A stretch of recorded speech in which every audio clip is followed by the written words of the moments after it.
Chinatown.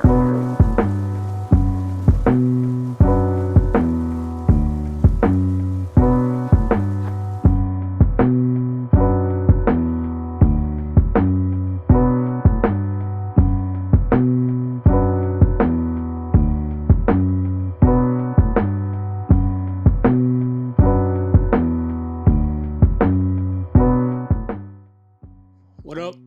My name is 19Eighty8, and today I'm going to be interviewing my guest here. Go ahead and introduce yourself for the people. Teek Hall. Teek Hall, what's good? Better known as the villain. Hey. Squid Gang, Big Zemo in the building. Nice. Okay. What's good? So how'd you come up with those nicknames to begin with? Oh, man. Teek Hall, probably the simplest one. Teek comes from a nickname that I had when I was younger. So when I was in high school, they was calling me Tiki. Okay. So as I got older, I just took Tiki and turned it into Teek. It's the same letters. I just flipped it because it sounded more adult as Teek than Tiki. And then Hall is my mom's maiden name. Gotcha. So okay. How and where did you get your start as far as being a musician or a recording artist? I mean, I'm originally from Detroit, around like middle school, something like that. Me and my homies on the block and stuff, we used to freestyle and stuff, and you know, real into like Jadakiss and Beanie Siegel and stuff back then. That was just for fun, you know, and stuff like that. And then I know when I was in high school, one day one of my homies had came up to me and he had asked me if I could rap, and I was like, yeah. And he was like, okay. He was like, we about to start up a rap group. And that was probably when I really started rapping, was like in 10th grade. I know you just mentioned like Jadakiss and others. Is he like one of your influences, or who are your influences as far as music goes? I was coming up like Jadakiss, definitely the Locks, Styles P. Influence-wise, Cameron and Dipset, Pusha T, Wu-Tang especially was probably some of the first people who I was listening to when I finally started getting into music and listening to hip-hop. And like I said, coming from Detroit, I was listening to more East Coast stuff anyway. Okay. Is there anybody from your hometown that you looked up to or influenced? I mean, not anybody like that was next to me that I looked up to or anything, but you know, like it's a lot of dope MCs from Detroit, Royce 5'9", Proof, you know, from D12, the Fat Killers, that's like Marv 1. I know you listen to a lot of battle rap yourself, so you know I got a track with Marv, so me and him, all right, you know, go back a ways. Yeah. Are you into battle rap? You know, I don't listen to a lot of battle rap, and it's funny because I used to battle coming up. A lot of the battle rap just seemed like it's the same to me. I know it's like the way that the wordplay and all that stuff, whatever, but all the running the bars back after they do it once and stuff like that, it's like a lot of theatrics and stuff when it come to battle rap. Like I used to listen to battle rap, you know, when I was younger, and those was the videos where like they would be battling around the pool table and stuff like that, just in like little low-key spots, you know, not as big as it is now, you know, and I know it's more money involved in it now.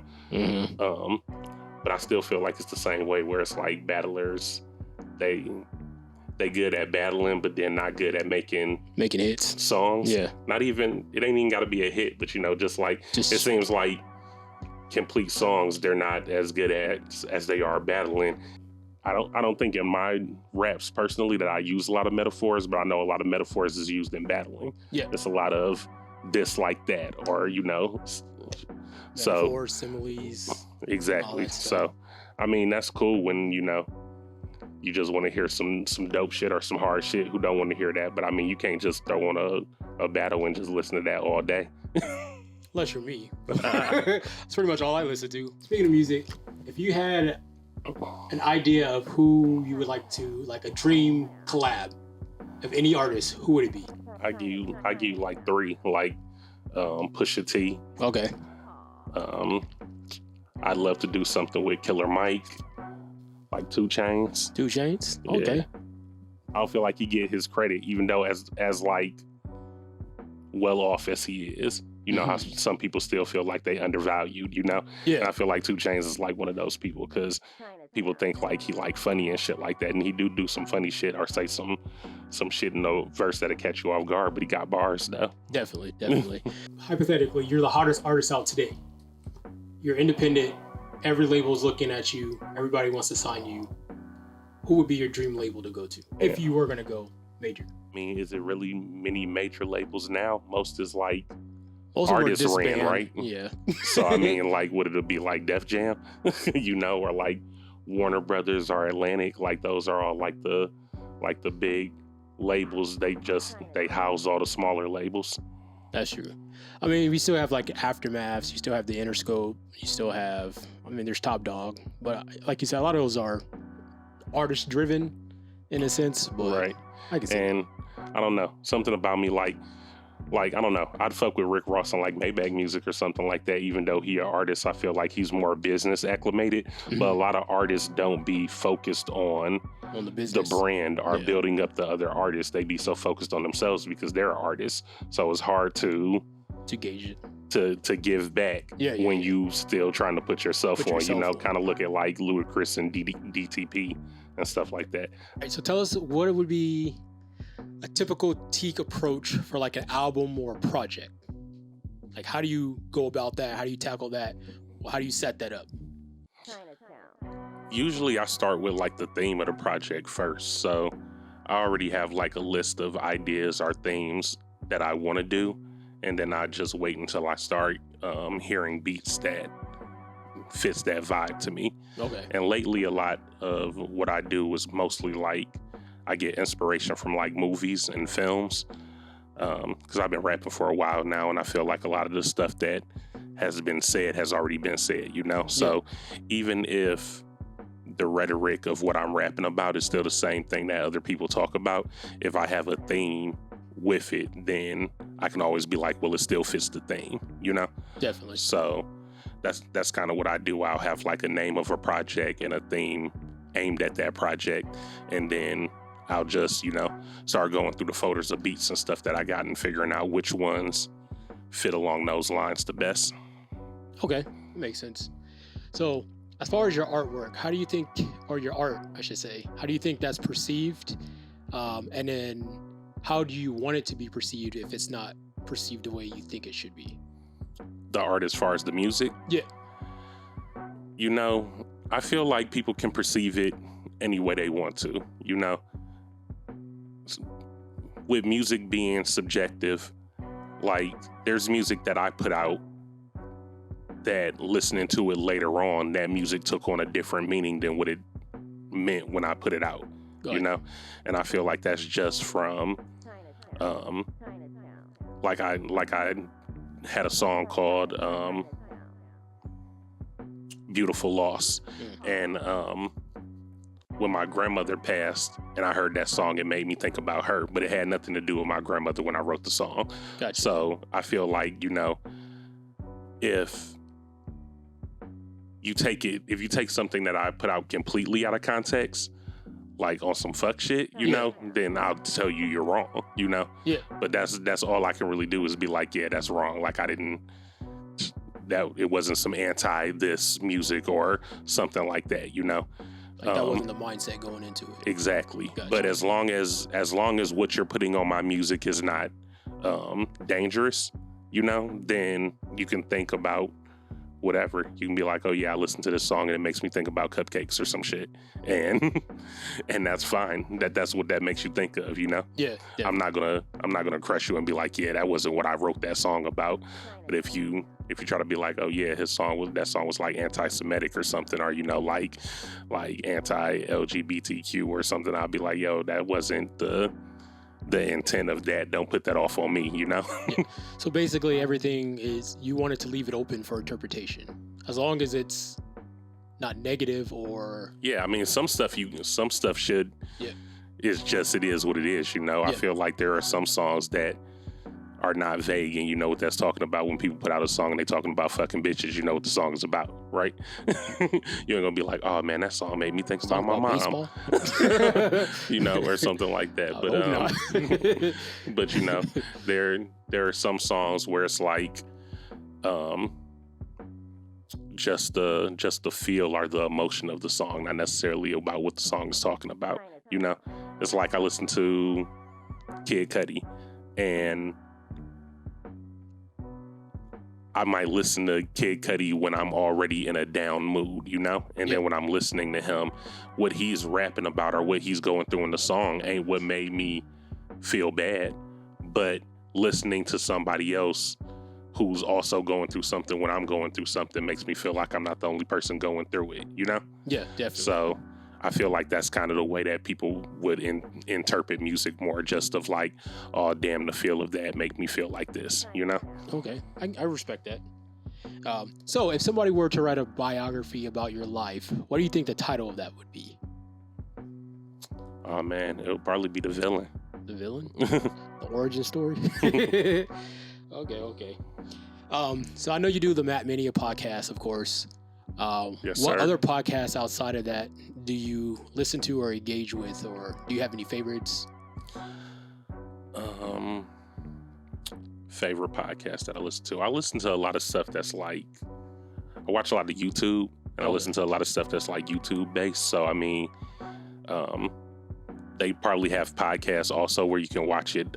Listen to it without the visual. Yeah. But I normally watch stuff through YouTube. But I like the Personal Party podcast. That's Smoke Dizz's podcast. Okay. Rap Radar. I listen to the Joe Budden podcast. Locally, I listen to Two Tone, a Superstar podcast. That's the Hatrix. Yeah. I listen to what is it called? Caravan of Garbage, and that's one that's about movies. Okay.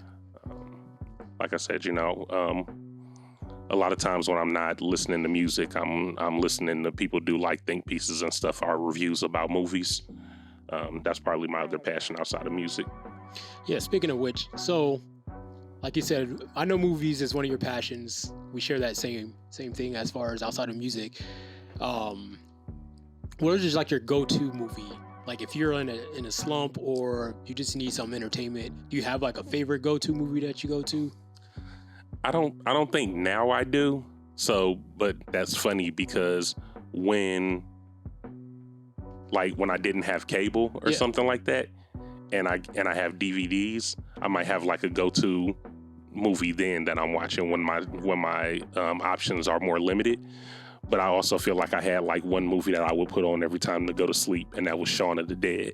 So that's probably like a go-to movie of mine. Like I said, it was. So if you could start in your own movie, what would the genre be, and then what would the plot line be? Man, I want to do some. I want to be in like some stoner comedy. Comedy. Like I want to do some more serious stuff later on or whatever, like Kevin Hart's doing now. But like, I feel like us as Black people, like we don't get enough like just comedy movies, you know? Like when I look at the stuff like the Judd Apatow movies, or like all of the stoner shit that like Seth Rogen do and stuff like that. Like I love those movies, but we don't get our own those type of movies. Not like since Half Baked or something did, you know, where you can think of like a Black stoner comedy or whatever, and then like the Black people always get like Chris Tucker or whatever, like, oh, I don't want to be like setting a bad example and stuff like that, like Returning to Be Smokey and shit like that. Like, man, fuck all that. Like, we want to have fun and laugh and enjoy shit too. Everything don't always gotta be a Tyler Perry movie and be all down and somber and you know what I'm saying? Definitely. And I can't stand Tyler Perry movies. Man, I was like, before that we had like Love and Basketball and The Best Man and stuff like that. Then Tyler Perry came and it was like all the movies was like somebody getting their ass beat. Right. Wearing them dollar store wigs and all that other stuff. And the church having to save you because this man done beat you up, and now, oh, God will help you find a good man. And it's like, come on, man, that's not all we about. Pretty much. All right, so I'm gonna ask you some more cutting questions now. What is your overall view on the local scene? I think the local scene is good. I mean, I've been in the local scene for a while, and I've always felt like the local scene was good. Right now, we probably have more people working with each other in the scene, which is good, than we have previously, where it was more clicked off. I still feel like it's cliques and, you know, different sides of the valley have their thing going on. But I feel like people are more open to working with people that are doing things and making good music, which will help the scene grow, whether they think so or not, just because it makes it better when people know who people are, because then you are able to share fans, you know? So, which I feel like is the point of doing features anyway. Like, if I'm going to ask you to feature on something, like, it's because I think you dope, but hopefully, like, when it gets put out, the people that like you will listen to it, and the people who listen to me and don't know who you are, and we're able to share fans, you know? That's funny that you say that, because that was always my premise, like, when I was doing music. I always say I don't understand why people don't work together, or why people are acting so self-centered, because at the end of the day, like you said, the fans that you have, I might not have, and vice versa. So if we work together, not only are we gaining interest from outside fan bases, but we can, cover the city more. You know what I mean? Like, we can definitely spread out, get the music out there, get, the scene put on notice. But it seems like everybody has like that, or at least when I was doing it, everybody had that crab in the bucket mentality. Well, it's, crabs in the bucket. I think it's more of like everybody wanting to be the one, and I still see bits of that out here where somebody is like, oh, I'm better than this person, or nobody's better than me, blah, blah, blah. Right. But if you feel like somebody is better than you, and then you do a song with them, and then you might be worried about them taking your fans versus your fans just gaining a new artist that they like, you know? Like, I think that's more of what people are worried about. They're worried about, damn, if this person get on, they're going to take from me. Like, there's not enough listeners to go around, right? You know?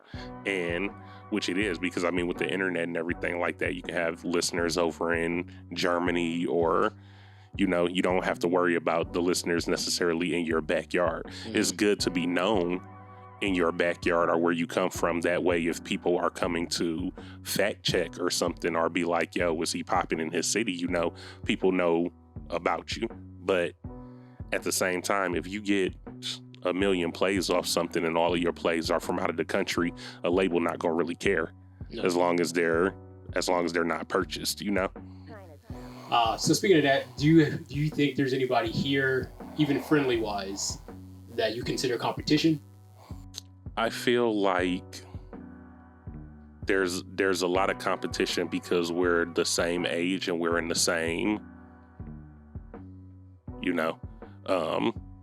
we're on the same level. You would see people on the same playing field on you as competition. Mm-hmm. That's what I'm saying. So the same way as like sports, like I don't think a sport team would say somebody that they have to face next week is not competition, like if you're competing against them, then it's competition, and anybody competing against you has a chance of beating you.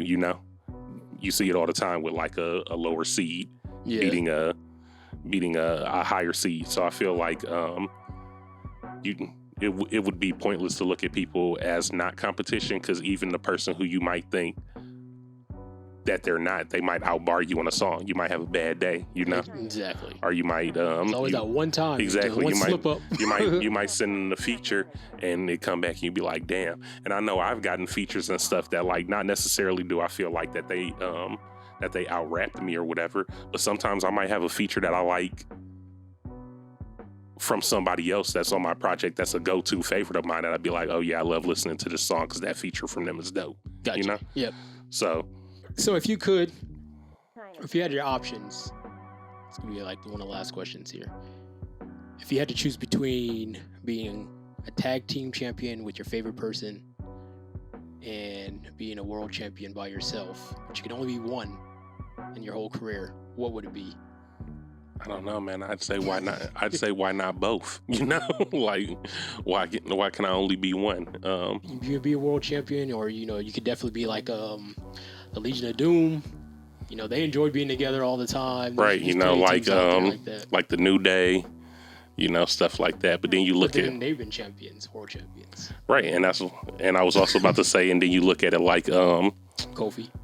No, I was about to say like the Usos and Roman, like they're a group, but Roman ain't a tag champ. He the champ. He still got a group with him. So I mean, he don't have to be a tag team champion to have people roll with him. So I don't know. I'm gonna say why not both. I'm not gonna pick one of those. It's whatever life has for me on the path that I'm on. You know. Gotcha. All right. So out of all of your music that you made, if you could choose one song to be your theme song, which song would it be? Your entrance theme.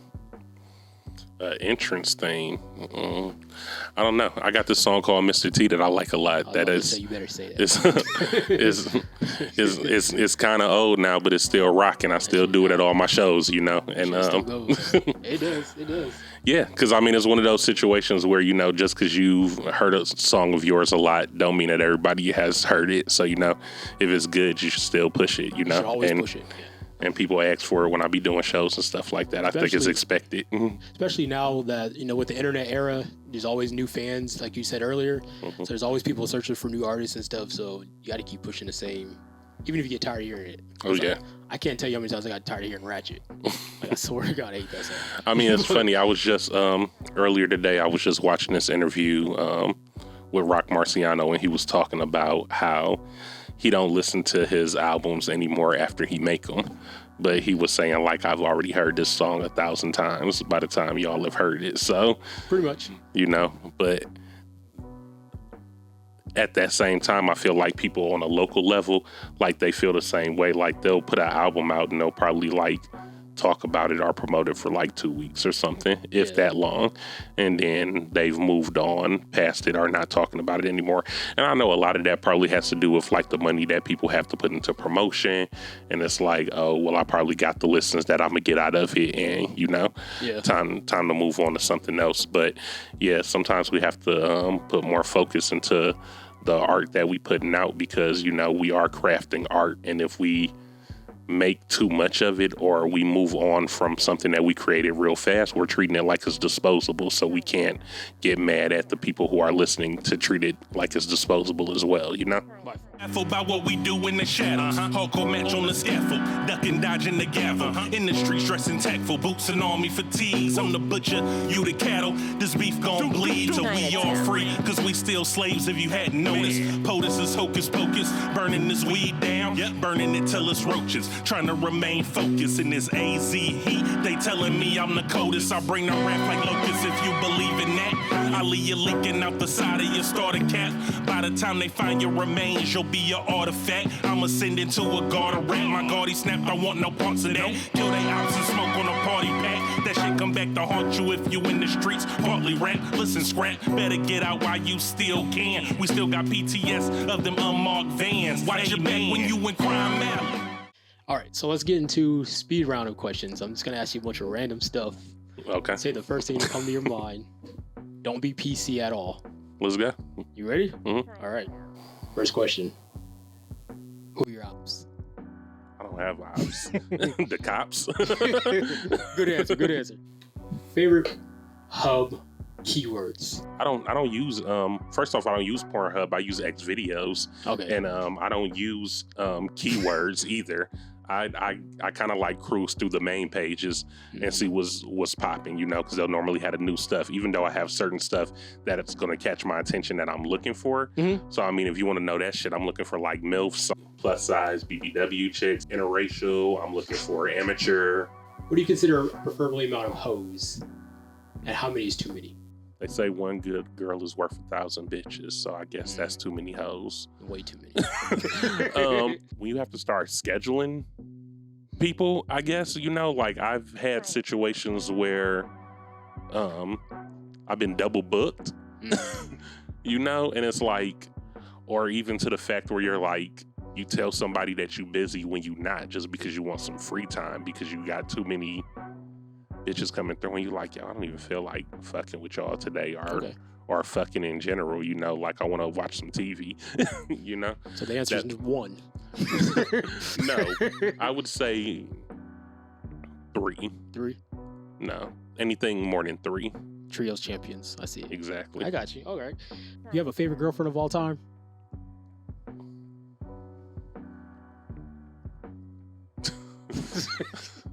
I don't currently have a girlfriend, so I mean, exes. Yeah, they would have to all be exes. Do I have a favorite current ex? Favorite past girlfriend of all time. Nah, they all hoes. Favorite IG models. Damn, I would have to pull up IG. My IG, like, what is it? When you hit the search, what do they call that? Your Explore page. The Explore page is full of them, but I don't. I think it's on everybody's IG. I don't keep names. Like I was just saying, everybody who on my social media know I fuck with them. If I follow you, I fuck with you. Even if I don't follow you, I fuck with you. You know, I give shout outs to people who follow us on the podcast, Mad Mania, you know, and also, you know, just all the music people out here that's getting it in, you know, all the producers and musicians, you know. My IG, I follow a bunch of women, people that do music, and artists actually. Like, I'm a big fan of art, so, you know, more than I follow wrestlers, more than I follow actors, I follow artists. Okay. All types of different mediums of art, but I feel like having a talent or a skill or a hobby, like, is important, you know? Yeah. And like, people who don't have stuff like that or have something that they like to do is kind of weird to me. It don't necessarily have to be art, but I'm saying, like, I enjoy looking at things that people create. When we was on lockdown during COVID, I was watching Instagram videos of people baking bread. Okay. You know, just because I was like, damn, like, they was making designs with the bread and all types of shit, and I was like, yo, like, I ain't never baked no bread before. Like, I've made like cornbread or baked a cake or something, but I ain't never like made no bread where you gotta knead the dough and all that stuff. So it was like, yo, that's cool. Like, it actually was making it to be like, yo, that's something I want to try to do. Try to see if I can bake some bread. So when are we getting Teek's takes? Never. I don't know. When I get some people that want to do it with me, it's Teek's takes, but I don't want to do it alone. Like, I started trying to do write a script for Teek's takes, and it was coming off more like factual than I want more like banter and people talking about their feelings about something or their ideas more than me just telling you like, yo, this movie came out on this day and they grossed this much money and you know, blah blah blah. Like, that's, you can go Google those, you know. What you can't Google is how I felt about the movie when I watched it, but I would like to bounce those ideas off somebody else, you know? I got you. So why do you rep the Suns more than the Pistons? I don't. That's just recently. But I mean, shit, I've lived out in Arizona for like 18 years now. So I lived in Detroit for about 18 years also. And I always used to tell people when I would tell them like, oh, I've been out here for 15 years or something, they'd be like, oh, well, you basically from here now. And I'm like, no, not until I've been here as long as I've been somewhere else, you know? Yeah. So now is definitely like a second home. Like, I've been here as long as where I grew up at. You know, when I left Detroit, I went to Ohio and lived in Ohio for 2 years. And then I came out here when I was 20 and turned 21 out here. So 18 years in Detroit, 18 years out here in Arizona. I was in Detroit when Detroit won their last championship against the Lakers.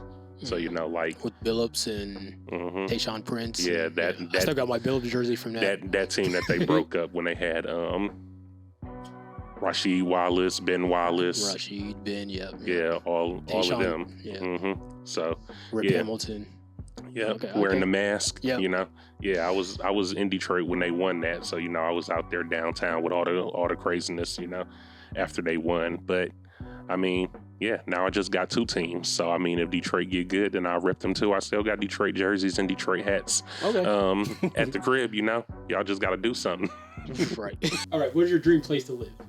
I honestly want to live abroad for a little bit, and I don't know when I'm gonna get the chance to do that, but I would like to live like a summer or like 6 months, you know, out the country somewhere. I was looking at like London, but I don't know.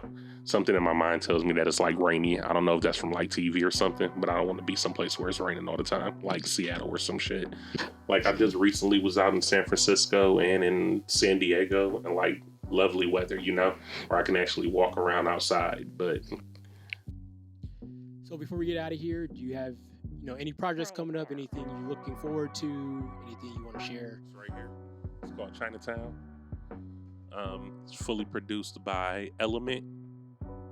For those of you who don't know Element, he's produced for Rock Marciano. He's got 2 beats on Rosebud's Revenge that he produced for him. He's also Knowledge the Pirate's in-house producer.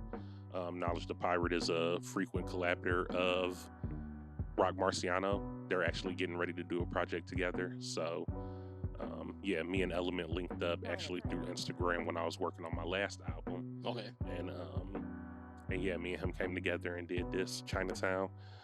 It's 13 tracks. It'll be out on November 4th. Before we go though, let everybody know where they can find you, all your social medias. Instagram and Twitter is Teek_Hall, and that's TEEK_HALL. And on Facebook it's just Teek Hall. Let me also give a shout out to Deep Roots for letting us record the interview here. Yes, this is definitely a dope studio. If you guys are in the Tempe area or Phoenix area in general, come out to Deep Root, book your sessions. Pretty dope spot. So yeah, no, we'll definitely have the information for that in the it'll be in the description. It will. It definitely. All right, y'all. Peace out. Chinatown.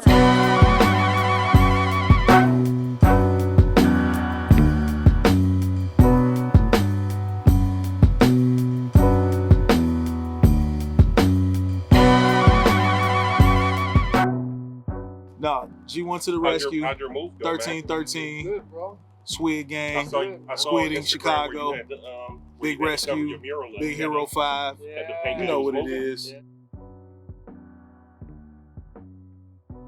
Yeah. T-Call, Chinatown. Crazy album. You Shout painted out to your- Element Beats Oh, man. for producing the whole shit. I thought what you did Couple was of did, major guest appearances on there. And one of the major guest appearances is yours truly. So you'll get both members of 1313. That's me and my brother Ron Mack on Crime Alley. So be ready for that. And we got more work to do, man. So it's nuts. Also, if you want to support us on Bandcamp, go get that 36 classic record between me and him. Really dope stuff. But anyway, 1313 also on the way. That's Ron Mack G1 to the rescue. We are 1313. Album is on the way. It will be out before the end of the year. Single Sounds Ridiculous is on all streaming platforms right now, featuring Vonnie G. Shout out to Vonnie. Look out for that Black Morty LP produced by me too. Crazy stuff. But yeah, man, you know what it is. Hey, I'm here and I ain't going nowhere. He ain't going nowhere. It's crazy. Teek, I've been on that Detroit shit. It's like, this is how it happens to you. B12. That's how niggas get fucked. The code to the safe. He don't know he's dealing with a lunatic, and his time is up, but the rollie never tick. You can say your rhetoric, I'll pull this trigger, he'll be heaven sent for my merriment, and we ain't leaving the sick. That's what the fuck you get for trying to skim off the top of the brick. But I don't take no shorts, I want all of it and then some. Gotta pay the taxes on that income. Gotta have a bad bitch cooking me dim sum with fried rice, spilling soy sauce on this fly ice. Massages with happy endings for the right price, and for the right price, I can get your man's ice. So if you don't want heat, better say the spice.